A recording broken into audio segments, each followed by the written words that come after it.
നമസ്കാരം. അറബി ദിസ് വീക്കിൻ്റെ ഏറ്റവും പുതിയ അധ്യായത്തിലേക്ക് എല്ലാ പ്രിയ പ്രേക്ഷകർക്കും സ്വാഗതം.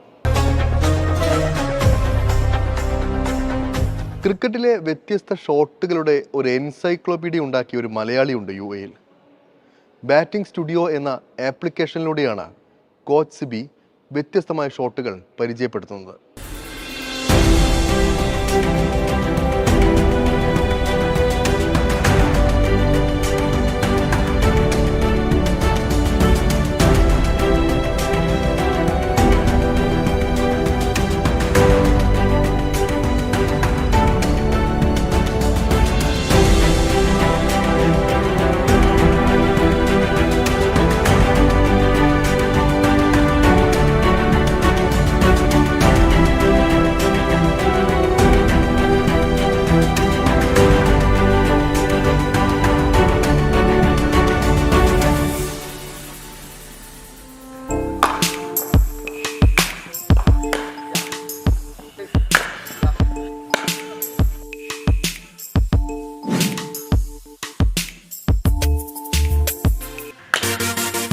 ക്രിക്കറ്റിനപ്പുറം ഒരു ജീവിതമില്ല സിബിക്ക്.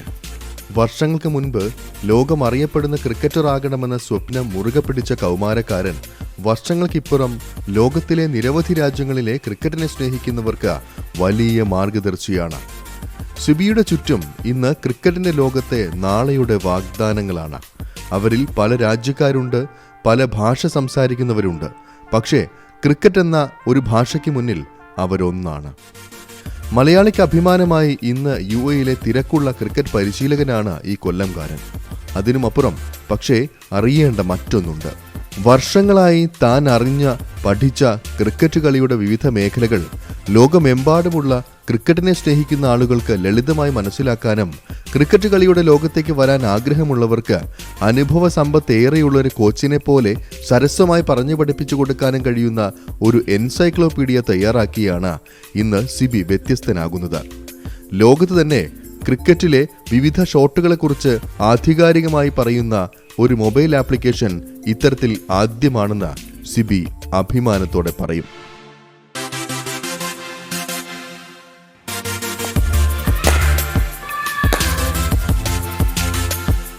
കുഞ്ഞുനാൾ മുതൽ ക്രിക്കറ്ററാകണമെന്നായിരുന്നു സിബിയുടെ ആഗ്രഹം. പക്ഷേ അന്ന് ആഗ്രഹം മാത്രം മതിയാകുമായിരുന്നില്ല. കൃത്യമായ കോച്ചിങ്ങും പഠനത്തിലുള്ള സൗകര്യങ്ങളും എവിടെയെന്നതായിരുന്നു നേരിട്ട ആദ്യ ചോദ്യം. ഇന്നത്തെ പോലെ സ്വപ്നങ്ങൾ സ്വന്തമാക്കാൻ അവസരങ്ങളും സാധ്യതകളും ഇല്ലാതിരുന്ന കാലം സിബി എന്ന ക്രിക്കറ്ററിനെ ഒരു പരിധിക്ക് മുകളിലേക്ക് പറക്കാൻ ചിറക് നൽകിയില്ല. ആഗ്രഹമേറെ ഉണ്ടായിരുന്നുവെങ്കിലും മുന്നോട്ടുള്ള കുതിപ്പിനായുള്ള ഒരു കൈസഹായം കൃത്യമായി ലഭിച്ചില്ല എന്നതാണ് സത്യം. നമ്മൾ വളർന്നു വന്ന കാലം എന്ന് പറഞ്ഞാൽ കേരളത്തിലെ രഞ്ജി ട്രോഫി ലെവലിൽ കേരളം അത്ര നല്ല പെർഫോമൻസ് അല്ല. പിന്നെ ജൂനിയർ ലെവൽ ക്രിക്കറ്റ് ഡെവലപ്മെൻറ്റ് പ്രോഗ്രാമുകളില്ല, കോച്ചസ് ഇല്ല. 1-2 കോച്ചസ് ഉണ്ട്, അത് നമുക്ക് കോച്ച് ചെയ്യാനുള്ള അവസരമില്ല. ആ സിറ്റുവേഷനിൽ നമുക്ക് ഏറ്റവും കൂടുതൽ ചലഞ്ചിങ് എന്ന് പറഞ്ഞാൽ നോളജ് ഭയങ്കര ഇമ്പോർട്ടൻറ്റ് പാർട്ടായിരുന്നു. നോളജ് കിട്ടുന്നില്ലായിരുന്നു. നോളജ് ഇതിനെക്കുറിച്ചുള്ള ഹയർ ലെവൽ, ഇതിൻ്റെ റൂട്ടുകൾ, എങ്ങനെ ഇത് ബിൽഡപ്പ് ചെയ്യണം, എങ്ങനെ ഓരോ ഏജിലുള്ള ഡെവലപ്മെൻറ്റ് വരണം, ഇതിനെ ഓരോ ബയോമെക്കാനിക്സുകൾ, ഇതിൻ്റെ റിലേറ്റീവായിട്ടുള്ള കാര്യങ്ങൾ മനസ്സിലാക്കാൻ പറ്റിയിട്ടില്ലായിരുന്നു. അത് വളരെ വലിയൊരു ചലഞ്ചായിരുന്നു. പലപ്പോഴും എന്നെപ്പോലെയുള്ള പ്ലേയേഴ്സ് പകുതി വഴിക്ക് ക്രിക്കറ്റ് സ്റ്റോപ്പ് ചെയ്ത റീസണും ഇതൊക്കെ തന്നെയാണ്. പക്ഷേ ഹൃദയത്തിൽ എന്നോ ഉറച്ചുപോയ കളി പകുതിക്ക് വച്ച് ഉപേക്ഷിക്കാൻ സിബി തയ്യാറല്ലായിരുന്നു. അന്ന് തനിക്ക് നഷ്ടപ്പെട്ടതും എത്തിപ്പിടിക്കാനാകാഞ്ഞതും അടുത്ത തലമുറയ്ക്ക് നഷ്ടമാകരുത് എന്നുള്ള ഉറച്ച നിശ്ചയത്തിന് പുറത്താണ് കോച്ചിംഗ് രംഗത്തേക്ക് കടന്നത്. ക്രിക്കറ്റിനെ സ്നേഹിക്കുന്ന തലമുറയ്ക്ക് ഭാവിയിൽ നഷ്ടമെന്നൊന്ന് ഉണ്ടാകരുതെന്ന് ഉറപ്പിച്ചായിരുന്നു സിബിയുടെ യാത്ര. അത്രയധികം ഹോംവർക്ക് ചെയ്താണ് ഓരോ കുട്ടിയെയും പഠിപ്പിക്കാനായി തുടങ്ങുക. അവിടെ നമുക്ക് ഏറ്റവും കൂടുതൽ ചെയ്യേണ്ട കാര്യങ്ങൾ എന്തൊക്കെയാണ് കുറവുള്ളത് എന്നുള്ളത് എനിക്ക് മനസ്സിലാക്കാൻ പറ്റി. അവിടെ ഞാൻ ഒരു സമയം കഴിഞ്ഞപ്പോൾ കോച്ചിങ് പ്ലെയർ എന്നുള്ളത് മാറി ഒരു 22-23 ആയപ്പോൾ തന്നെ കോച്ചിങ്ങിലേക്ക് ചിന്തിക്കാൻ തുടങ്ങി. ഒരു ഡ്രീം പ്ലെയർ ആവുക എന്നുള്ളതായിരുന്നു. പക്ഷേ എന്നെക്കൊണ്ട് പറ്റത്തില്ല, സാഹചര്യവും അറ്റ്മോസ്ഫിയറും ഒന്നും പറ്റാത്ത സ്ഥിതിക്ക് വളരെ കുറച്ച് പേർക്ക് കിട്ടുന്ന ഹൈ ക്ലാസ് ട്രെയിനിങ് എനിക്ക് കിട്ടാതെ വന്നപ്പോൾ ഞാൻ അതിനെക്കുറിച്ച് വളരെ വിപുലമായി ചിന്തിച്ചു തുടങ്ങി. ഒരു പ്ലെയർ ഡെവലപ്മെൻറ്റ് ഉണ്ടാക്കണം, ഒരു വേൾഡ് ക്ലാസ് ലെവലിലെ പ്ലെയറെ ഡെവലപ്പ് ചെയ്യണം, അതായിരുന്നു ഡ്രീം. വിദ്യാഭ്യാസ കാലഘട്ടത്തിൽ പഠിച്ച പാഠങ്ങൾ കോച്ചിംഗ് രംഗത്തേക്കുള്ള കടന്നുവരവ് എളുപ്പമാക്കി. അടിസ്ഥാനപരമായി മനസ്സിലാക്കേണ്ട വസ്തുതകളെല്ലാം ഹൃദ്യസ്ഥമായിരുന്നതിനാൽ പെട്ടെന്ന് തന്നെ മുന്നോട്ടുള്ള യാത്ര എളുപ്പമായെന്ന് സിബി പറയും. ഇന്ത്യയിലെ IPL, രഞ്ജി താരങ്ങൾക്ക് പുറമെ UAE ദേശീയ ടീമിലും നിരവധി രാജ്യങ്ങളിലെ അണ്ടർ-19 ടീമുകളിലേക്കും നിരവധി താരങ്ങളെ ഇതിനോടകം സിബി സംഭാവന ചെയ്തു കഴിഞ്ഞു. ഏജ് ഒരു ഫാക്ടറായിരുന്നു. ഞാൻ എല്ലാം തിരിച്ചറിഞ്ഞ സമയമാകുമ്പോഴത്തെ ഒരു 19-20 ആ കാറ്റഗറിയിലുള്ള എല്ലാം ഞാൻ കളിച്ചു. യൂണിവേഴ്സിറ്റി, കേരള യൂണിവേഴ്സിറ്റിയും മറ്റ് ഡിസ്ട്രിക്ട്സ് അസോസിയേഷൻസ് മാച്ചസും എല്ലാം കളിച്ചതിന് ശേഷം എനിക്ക് അതിൽ നിന്നൊരു അവയർനെസ് കിട്ടിയത് ഈ ലെവലിൽ നമ്മളുടെ ലെവൽ ഓഫ് പ്രാക്ടീസും ലെവൽ ഓഫ് അപ്രോച്ചും that is not enough for a higher class. എന്നെ സംബന്ധിച്ചോളം ഒരു ഹയർ ക്ലാസ് പ്ലെയർ ആവാനായിട്ടുള്ള ടൈം വളരെ കുറവായിരുന്നു. അവിടെ നിന്ന് ഞാൻ എൻ്റെ ചിന്തകൾ സ്റ്റാർട്ട് ചെയ്യാൻ തുടങ്ങി. എങ്ങനെ ഒരു പ്ലെയറെ ഡെവലപ്പ് ചെയ്യാം, എനിക്ക് കിട്ടാത്ത ഒരു ആഗ്രഹം മറ്റുള്ളവരിലേക്ക് എങ്ങനെ ഡെവലപ്പ് ചെയ്യാം. അതിൽ നിന്നാണ് ഞാൻ ഇതിനെക്കുറിച്ച് കൂടുതൽ പഠിക്കാനും ക്രിക്കറ്റ് മാത്രം ചിന്തിച്ച് എൻ്റെ ജീവിതം ക്രിക്കറ്റിലേക്ക് മാത്രം ഫോക്കസ് ചെയ്ത് എൻ്റെ ജീവിതവും ടൈമും സ്പെൻഡും നോളജിന് വേണ്ടിയും അതിനുവേണ്ടി റിസർച്ച് ചെയ്യും. കൂടുതൽ കുട്ടികളെ 600-ലധികം കുട്ടികൾ ഞാൻ എക്സ്പെരിമെൻ്റ് ചെയ്തു ഇന്ത്യയിൽ തന്നെ. അതിൽ നിന്ന് കിട്ടിയ ഒത്തിരി നോളജ് എന്നെ ഹെൽപ്പ് ചെയ്തിട്ടുണ്ട്. പിന്നെ ഞാൻ കുറച്ചുകൂടെ സയൻറ്റിഫിക്കായിട്ടും സയൻസും അതിനകത്ത് ഫിസിക്സും കുറേ കൂടുതൽ മനസ്സിലാക്കിയെടുക്കും. എനിക്ക് എൻ്റെ sports ground, physical education background, LNCP കിട്ടിയ നോളജ് എനിക്ക് വളരെയധികം ഹെൽപ്പ് ചെയ്തു. തീർന്നില്ല. തനിക്ക് അറിയാവുന്നവ ലോകത്തിന്റെ പല ഭാഗത്തുമുള്ള ആളുകളിലേക്ക് നേരിട്ടെത്തിക്കാൻ എന്താണ് വഴിയെന്നായിരുന്നു സിബിയുടെ അടുത്ത ചിന്ത. അങ്ങനെയാണ് ബാറ്റിംഗ് സ്റ്റുഡിയോ എന്ന മൊബൈൽ ആപ്ലിക്കേഷനായ എൻസൈക്ലോപീഡിയയുടെ പിറവി. പലതരം ഷോട്ടുകൾ പഠിച്ച് അതിന് വീഡിയോയും രീതികളുമെല്ലാം സ്വന്തമായി എഴുതി എളുപ്പത്തിൽ ആളുകൾക്ക് മനസ്സിലാവുന്ന തരത്തിൽ പുറത്തിറക്കണമെന്ന് സിബി തീരുമാനിച്ചു. കേരള ക്രിക്കറ്റ് അസോസിയേഷന്റെ സഹകരണത്തോടെയായിരുന്നു തുടക്കം. പരിശീലകൻ B. അരുൺ ഉൾപ്പെടെയുള്ളവർ ഇതിനായി സഹായിച്ചിരുന്നു. സിബിയുടെ താൽപര്യം കണ്ട് 2011 അന്നത്തെ BCCI വൈസ് പ്രസിഡന്റായിരുന്ന TC മാത്യു ആണ് കൂടുതൽ പരിശീലകരുമായും പരിചയപ്പെടുത്തിയത്. അവരുമായുള്ള സമ്പർക്കം കൂടുതൽ ഷോട്ടുകളെക്കുറിച്ച് പഠിക്കാനും സഹായകരമായി. 17 മുതൽ ചിന്തിച്ചു തുടങ്ങിയതാണ്. കൂടുതൽ പഠിക്കുക എന്നുള്ളതായിരുന്നു. കോച്ചിങ്ങിനെ കുറിച്ച് കൂടുതൽ പഠിക്കുക എന്നുള്ളതായിരുന്നു. ഈ പഠിക്കുന്ന സമയങ്ങളിൽ അതിനെക്കുറിച്ച് കൂടുതൽ റിസർച്ച് ചെയ്യാൻ തുടങ്ങി. റിസർച്ച് ചെയ്യുമ്പോൾ ഓരോന്നിനെയും ബാറ്റിങ്ങിൻ്റെയും ബോളിങ്ങിൻ്റെയും ഫീൽഡിങ്ങിൻ്റെയൊക്കെ റിസർച്ച് ചെയ്യും. അങ്ങനെ ഞാൻ എഴുതി തുടങ്ങി. ഞാൻ കണ്ടമാനം ബുക്കുകൾ എഴുതി. അതിനെക്കുറിച്ച് റെഫറൻസ് എടുക്കാനായിട്ട് റെഫറൻസ് കൊണ്ടുവന്ന് കേരളത്തിലെയും ഇന്ത്യയിലെയും പല ഇന്ത്യൻ കോച്ചസിനെയും ഞാനിത് കാണിച്ചു. അവർക്കെല്ലാം വളരെ ഇമ്പ്രസ്ഡ് ആയിട്ട് അവരെ മോട്ടിവേറ്റ് ചെയ്യും. അത് അടുത്ത ലെവലിലേക്ക് അവർ പോകാനുള്ള സ്റ്റെപ്പുകളും പറഞ്ഞു. അവിടെ നിന്ന് അവർ തന്നെ എന്നെ മോട്ടിവേറ്റ് ചെയ്തു. ഇത് യുണീക്കാണെന്ന് പറഞ്ഞു. അവിടെ നിന്ന് എനിക്ക് മനസ്സിലായി ഇതൊരു ഡിഫറൻ്റ് ആയിട്ടുള്ളൊരു അപ്രോച്ചാണ്. അവിടെ നിന്ന് ഞാൻ എഴുതി തുടങ്ങി. ഏകദേശം 2017 മുതൽ 2016 എഴുതുകതിൻ്റെ കൂടെ ഞാൻ റിസർച്ചും കൂടെ ചെയ്തു. അത് കേരള ക്രിക്കറ്റ് അസോസിയേഷൻ്റെ അന്ന് TC Mathew, BCCI vice president TC Mathew മുതൽ ഇപ്പോഴത്തെ BCCI joint secretary Jayesh sir വരെ എന്നെ സപ്പോർട്ട് ചെയ്തിരുന്നു. ലോകത്തിലെ ഏതു രാജ്യത്തിലെ കുട്ടികൾക്കും കൃത്യമായി മനസ്സിലാക്കുന്ന തരത്തിലാണ് ഓരോ ഷോട്ടുകളെയും സിബി വിവരിച്ചു നൽകിയിരിക്കുന്നത്. 3ാം ലോകരാജ്യങ്ങളിലെ അടക്കം ക്രിക്കറ്റിനെ ശാസ്ത്രീയമായി പഠിക്കാൻ സാധിക്കാത്ത എന്നാൽ ക്രിക്കറ്റിനോട് വലിയ താല്പര്യമുള്ള കുട്ടികൾക്ക് നേരിട്ട് പഠിക്കാവുന്ന തരത്തിലാണ് ആപ്പിന്റെ ഘടന പൂർത്തിയാക്കിയിരിക്കുന്നത്. ഇപ്പോഴത്തെ ഏറ്റവും കൂടുതൽ ഡിജിറ്റൽ ഫോർമാറ്റിലാണ്. ഫ്യൂച്ചറോളം ഡിജിറ്റൽ ഫോർമാറ്റിലാണ്. ഇതൊരു ഡിജിറ്റൽ ഫോർമാറ്റിലേക്ക് നമ്മൾ മാറ്റുക എന്നുള്ളതാണ് നമ്മളിപ്പോൾ ചെയ്യേണ്ടത്. അതുകൊണ്ട് ഞാൻ ആപ്പ് എന്നുള്ളത് ഒരു ഫസ്റ്റ് ഓപ്ഷൻ വെച്ചു.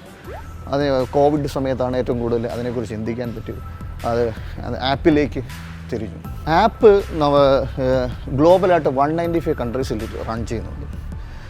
ഞാനത് ശരിക്കും അതിൻ്റെ അഡ്വർടൈസ്മെൻ്റ് ഒന്നിനും പോയിട്ടില്ല. ഞാൻ അതിൻ്റെ പ്രോഗ്രാമിൻ്റെ പ്രോജക്റ്റ് കണ്ടിന്യൂ ചെയ്തുകൊണ്ട് ഇപ്പം ഓൾമോസ്റ്റ് 20,000 വീഡിയോസ് അതിനകത്ത് എൻ്റർ ആയിട്ടുണ്ട്. പ്ലാനിങ് 5,000 ഡ്രിൽസാണ്. ഇപ്പോൾ ഓൾമോസ്റ്റ് നിയർലി 3,000 വീഡിയോസ് അതിനകത്തുണ്ട്. ഇന്ന് UAE ഏറ്റവും തിരക്കുള്ള പരിശീലകരിൽ ഒരാളാണ് സിബി. കൂടുതൽ കുട്ടികളിലേക്കും കൂടുതൽ രാജ്യങ്ങളിലേക്കും സിബിയുടെ ക്രിക്കറ്റ് ഷോട്ടുകളുടെ എൻസൈക്ലോപീഡിയ എത്തുമ്പോൾ ക്രിക്കറ്റിനെ എന്നും നെഞ്ചേറ്റുന്ന മലയാളികൾക്കും അഭിമാനിക്കാം.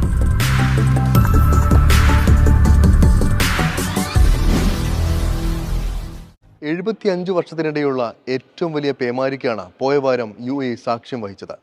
മഴക്കെടുതിയിൽ നിന്ന് കരകയറുകയാണ് UAE. പ്രവാസി മലയാളികൾ ഉൾപ്പെടെ രക്ഷാപ്രവർത്തനങ്ങളിൽ സജീവമാണ്.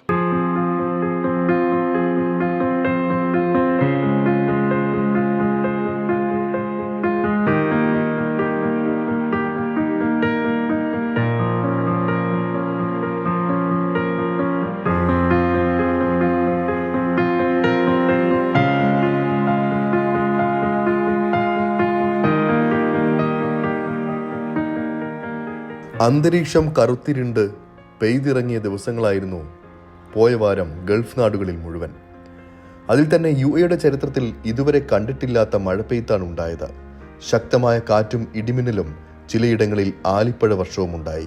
75 വർഷത്തിനിടെ ഇത്രയും കൂടുതൽ മഴ ലഭിക്കുന്നത് ഇതാദ്യം. പ്രകൃതിയുടെ അപൂർവ കാഴ്ച.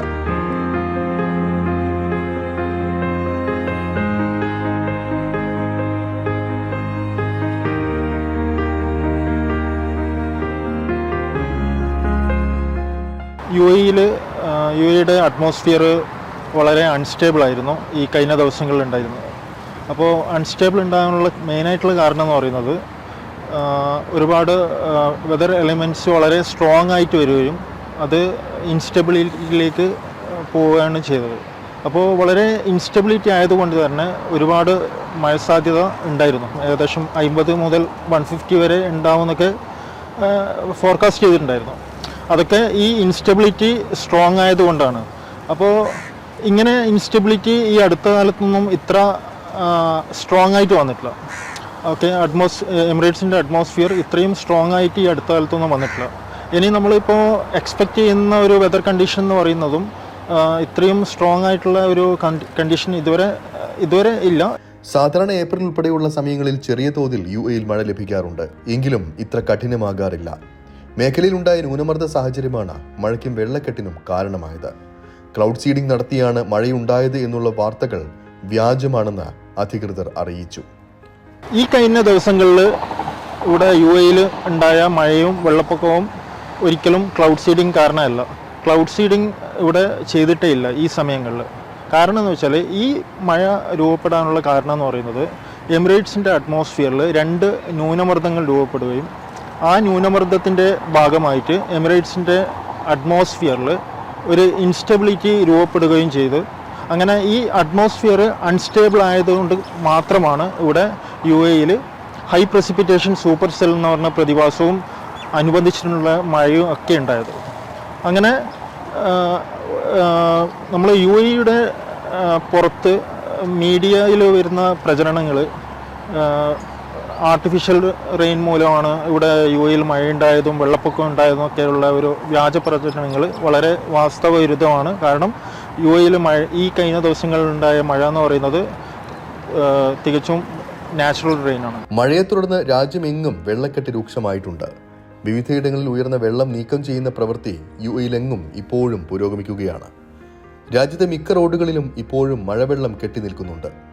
എന്നാലും ചുരുങ്ങിയ സമയത്തിനുള്ളിൽ തന്നെ ദുബായ് മെട്രോയടക്കം സാധാരണഗതിയിലേക്ക് തിരിച്ചു വന്ന കാഴ്ചയും ഒരു ഭാഗത്തുണ്ട്.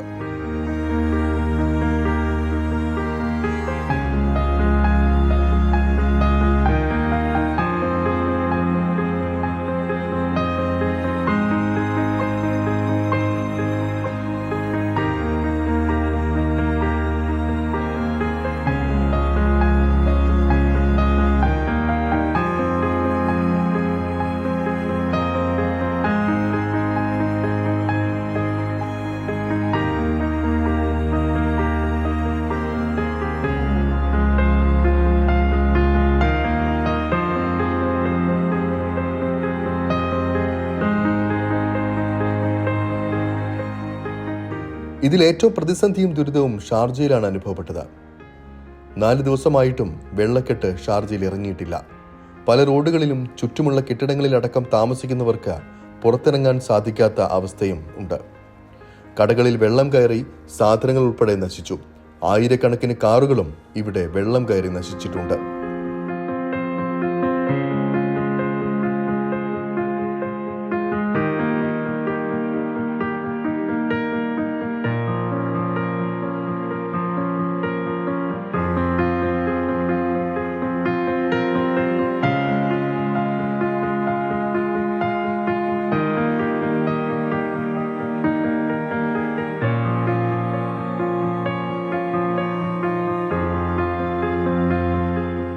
ബിൽഡിങ്ങുകളിൽ വൈദ്യുതി നിലച്ച സാഹചര്യത്തിലാണുള്ളത്.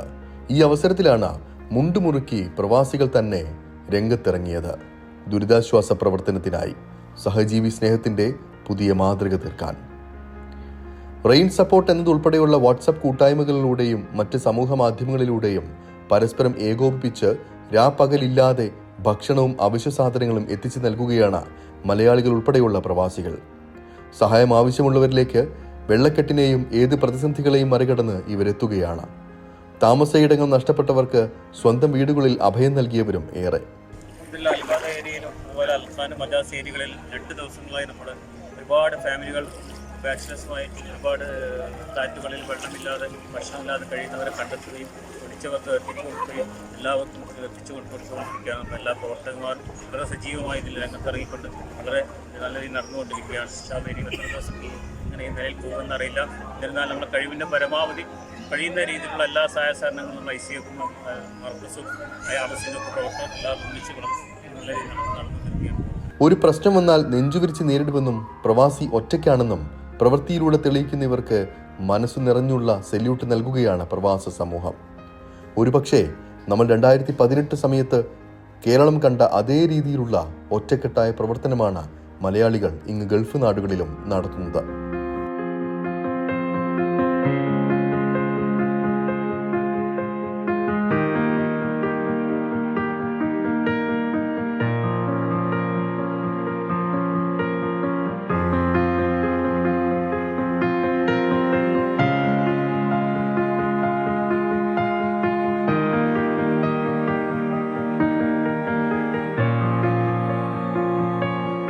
ഷാർജയിൽ മഴയിലുണ്ടായ നാശനഷ്ടങ്ങളുടെ വിശദമായ കണക്കെടുക്കണമെന്ന് ഷാർജ ഭരണാധികാരി doctor Sheikh Sultan bin Muhammad Al Qasimi നിർദ്ദേശം നൽകിയിട്ടുണ്ട്. മഴയിൽ ദുരിതത്തിലായ താമസക്കാർക്ക് അടിയന്തരമായി സഹായം എത്തിക്കാനും ഭരണാധികാരി നിർദ്ദേശിച്ചു. അതിനിടെ മഴക്കെടുതി നേരിടാൻ സുരക്ഷാ സേനകളും സന്നദ്ധ പ്രവർത്തകരും സ്വീകരിച്ച നടപടികളെയും ഷാർജ ഭരണാധികാരി അഭിനന്ദിച്ചു. എന്തായാലും ഷാർജയിൽ വെള്ളക്കെട്ട് നീക്കാനുള്ള നടപടികൾ പുരോഗമിക്കുകയാണ്. ഏറ്റവും ഒടുവിൽ UAE വീണ്ടും മഴയ്ക്ക് സാധ്യതയുണ്ട് എന്ന് തന്നെയാണ് കാലാവസ്ഥാ നിരീക്ഷണ കേന്ദ്രം മുന്നറിയിപ്പ് നൽകുന്നത്. ഈ മാസം 23-ന് മഴയുണ്ടാകുമെന്നാണ് പ്രവചനം. നേരിയതോ മിതമായതോ ആയ മഴയ്ക്കാണ് സാധ്യതയുള്ളതെന്നും ഇത് ചില പ്രദേശങ്ങളിൽ തീവ്രമാകുമെന്നും കാലാവസ്ഥാ നിരീക്ഷണ കേന്ദ്രം മുന്നറിയിപ്പ് നൽകിയിട്ടുണ്ട്. നമ്മളിപ്പോൾ എക്സ്പെക്ട് ചെയ്യുന്ന ഒരു വെതർ കണ്ടീഷൻ എന്ന് പറയുന്നതും ഇത്രയും സ്ട്രോങ് ആയിട്ടുള്ള ഒരു കണ്ടീഷൻ ഇതുവരെ ഇല്ല. ഇനി അറ്റ്മോസ്ഫിയർ ഇപ്പം മാറിക്കൊണ്ടിരിക്കുകയാണ്. അതുകൊണ്ട് ഇപ്പോൾ ഈ സാഹചര്യത്തിൽ നമുക്ക് ഇനി വരാൻ പോകുന്ന ഈ അടുത്ത് ഇപ്പം 22-23 ദിവസങ്ങളിൽ മഴ ഉണ്ടാവുമെന്ന് ഒരു ന്യൂസ് ഇങ്ങനെ പ്രചരിച്ചുകൊണ്ടിരിക്കുന്നുണ്ട്. പക്ഷെ അത് എത്രത്തോളം ഇപ്പോൾ അത് പറയാൻ പറ്റില്ല. കാരണം അറ്റ്മോസ്ഫിയർ ചേഞ്ച് ചെയ്തുകൊണ്ടിരിക്കുകയാണ്. അപ്പോൾ ഇപ്പോൾ ഇന്ന് രാവിലെ NCM ഏകദേശം ചൊവ്വാഴ്ച വരെയുള്ള മഴ സാധ്യത ഓൾറെഡി അനൗൺസ് ചെയ്തിട്ടുണ്ട്. ഏകദേശം തിങ്കളാഴ്ച രാത്രി മുതൽ മഴ സാധ്യത ഉണ്ടാവും. അതുപോലെ ചൊവ്വാഴ്ച throughout day and night എമിറേറ്റ്സിൻ്റെ എല്ലാ ഭാഗങ്ങളിലും സ്കാറ്റേഡ് ആയിട്ടുള്ള റെയിൻ ഉണ്ടാവുമെന്നാണ് പറഞ്ഞിട്ടുള്ളത്.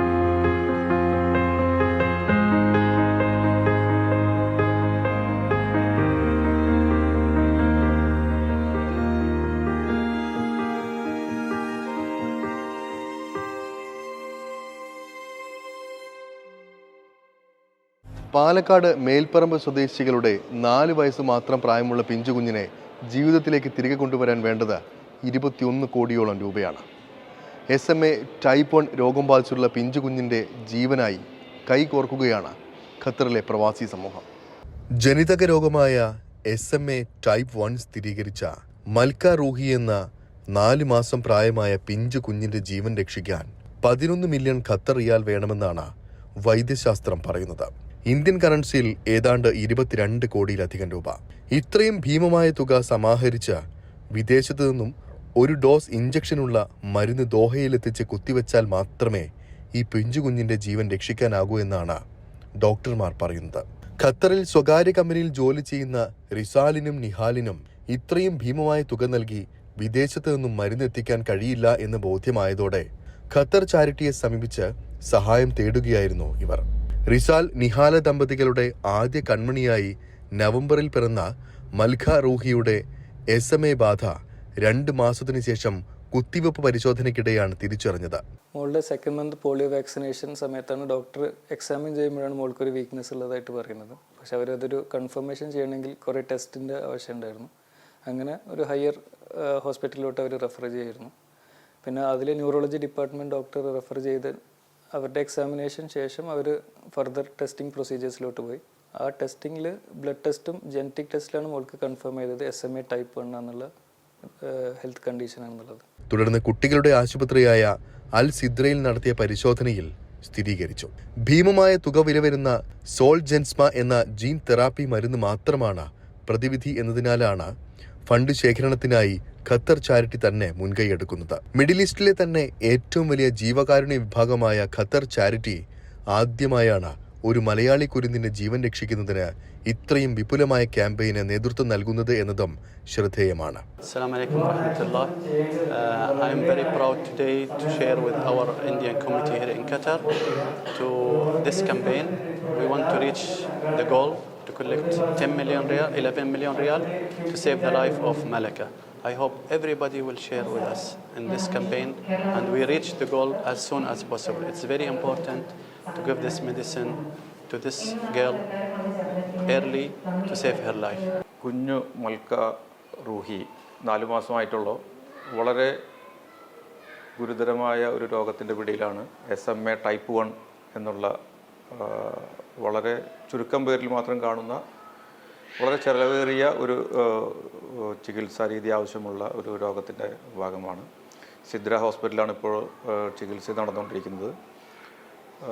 11.6 മില്യൺ ഖത്തർ റിയാലാണ്, ഏകദേശം 23 കോടി രൂപയോളം വരുന്ന ചികിത്സാ ചെലവാണ് മൊത്തത്തിൽ വരുന്നത്. നമുക്കൊക്കെ അറിയാം, സാധാരണ ഒരു ഫാമിലിക്ക് താങ്ങാവുന്നതിൻ്റെ അല്ലെങ്കിൽ പ്രതീക്ഷകൾക്ക് അപ്പുറത്തുള്ള വലിയൊരു എമൗണ്ടാണ്.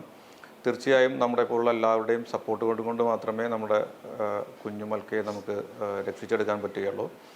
അതിലെല്ലാവരുടെയും, ഇന്ത്യൻ കമ്മ്യൂണിറ്റിയുടെ എല്ലാവരുടെയും വലിയ സപ്പോർട്ടുകൾ, ചെറിയ ചെറിയ സംഖ്യ ആണെങ്കിൽ പോലും നമ്മുടെയൊക്കെ ഒരു പാർട്ടിസിപ്പേഷൻ വളരെ ആവശ്യമുണ്ട്. അതോടൊപ്പം തന്നെ വ്യക്തികളായിട്ടും നമ്മളിവിടുത്തെ ഒരുപാട് കമ്പനികളുണ്ട്, ഒരുപാട് അസോസിയേഷൻസ് ഉണ്ട്. അങ്ങനെ ഇന്ത്യൻ കമ്മ്യൂണിറ്റിയുടെ എല്ലാ രീതിയിലുള്ള സപ്പോർട്ടോടു കൂടി ഈ ഒരു ദൗത്യം നമുക്ക് മുൻപോട്ട് കൊണ്ടുപോകാൻ പറ്റും.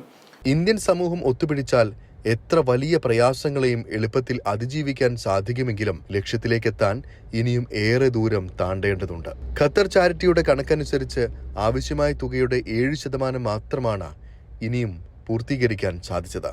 എത്ര ചെറിയ തുകയായാലും അത് എത്രയും പെട്ടെന്ന് സമാഹരിക്കാൻ കഴിഞ്ഞില്ല എങ്കിൽ ഈ പിഞ്ചു കുഞ്ഞിന്റെ ജീവൻ തന്നെ അപകടത്തിലാകും. But before I came here, I spoke with few of one of the best doctors who are working in Sidra Hospital, and I don't know personally Dr. Khalid Ibrahim, but I'm going to meet him soon for this fact. What I learned is that, my dear friends, we have to make this campaign run as fast as possible, because the earlier we collect medicine and the earlier this child gets the medicine, you will see the effect. ഈ തിരിച്ചറിവാണ് ഖത്തറിലെ Indian സമൂഹത്തിലെ വിവിധ മേഖലകളിൽ പ്രവർത്തിക്കുന്നവരെ ഏകോപിപ്പിച്ച് ധനസമാഹരണം വേഗത്തിലാക്കാൻ പ്രത്യേക യോഗം വിളിച്ചു ചേർത്തത്. ഇന്ത്യൻ എംബസിക്ക് കീഴിലെ എപെക്സ് ബോഡി നേതാക്കൾ, വിവിധ സംഘടനാ നേതാക്കൾ, മാധ്യമപ്രവർത്തകർ, സോഷ്യൽ മീഡിയയിൽ സ്വാധീനം ചെലുത്താൻ കഴിയുന്നവർ തുടങ്ങി സമൂഹത്തിന്റെ വിവിധ കോണുകളിൽ പ്രവർത്തിക്കുന്ന മുഴുവൻ ആളുകളും ഒത്തുകൂടി ഇപ്പോൾ മൽക്ക റൂഹിക്കായി ഒറ്റക്കെട്ടായി പ്രവർത്തിക്കുകയാണ്. ഖത്തർ ചാരിറ്റിയിൽ നിന്നുള്ള ഉയർന്ന ഉദ്യോഗസ്ഥരും യോഗത്തിൽ പങ്കെടുത്തിരുന്നു. ആവശ്യമായ തുക സമാഹരിക്കാൻ എല്ലാ സംവിധാനങ്ങളും ഒരുക്കാൻ സന്നദ്ധത അറിയിച്ച ഖത്തർ ചാരിറ്റി പ്രതിനിധികൾ ഖത്തറിലെ ഇന്ത്യൻ സമൂഹം ഈ പിഞ്ചുകുഞ്ഞിനായി ഒറ്റക്കെട്ടായി രംഗത്തിറങ്ങണമെന്നും അഭ്യർത്ഥിച്ചിട്ടുണ്ട്. ഖത്തറിലെ പ്രബലരായ പ്രവാസി സമൂഹമായ ഇന്ത്യക്കാർ തങ്ങളുടെ മകളായി കരുതി മൽക്ക റൂഹിയുടെ ചികിത്സയുടെ ഭാഗമാകണമെന്ന് ഖത്തർ ചാരിറ്റി പ്രതിനിധി ഖാലിദ് അബ്ദുള്ള അൽ യാഫി ആവശ്യപ്പെട്ടു.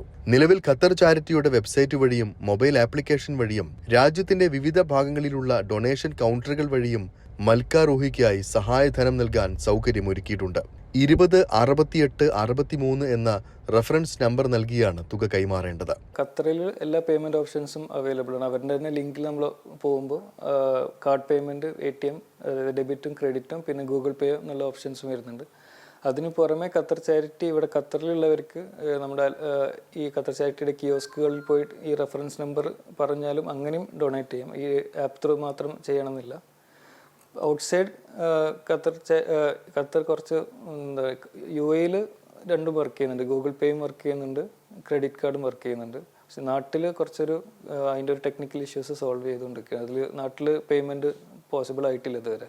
മൽക്ക റൂഹി എന്ന ഈ പിഞ്ചു കുഞ്ഞിന്റെ പുഞ്ചിരി നിലനിർത്താൻ നിസ്സഹായരായ മാതാപിതാക്കളുടെ ഇടനെഞ്ചിലെ തീയണയ്ക്കാൻ ലോകമെങ്ങുമുള്ള മലയാളികളുടെ മനസ്സിലെ നന്മ എത്രത്തോളമെന്ന് ലോക സമൂഹത്തോട് വിളിച്ചു പറയാൻ ഇനി നാം ഓരോരുത്തരും മനസ്സു വെക്കണം.